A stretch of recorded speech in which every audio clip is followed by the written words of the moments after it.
Mahigpit na sinabihan ni Jesus ang mga tagasunod niya na huwag nilang ipaalam kahit kanino na siya ang Kristo. Sinabi pa niya, "Ako na anak ng tao ay kailangang dumanas ng maraming paghihirap. Itatakwil ako ng mga pinuno ng mga Hudyo, ng mga namamahalang pari, at ng mga tagapagturo ng kautusan.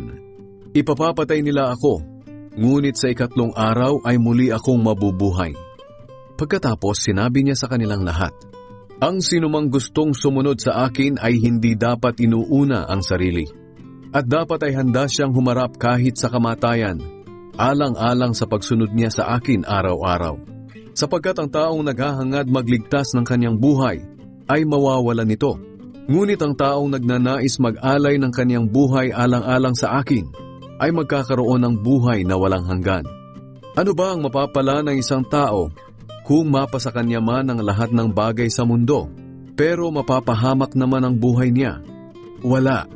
Kung ako at ang mga aral ko ay ikakahiya ni numan, ikakahiya ko rin siya kapag ako na anak ng tao ay pumarito na taglay ang aking kapangyarihan at ang kapangyarihan ng Ama at ng mga banal na anghel.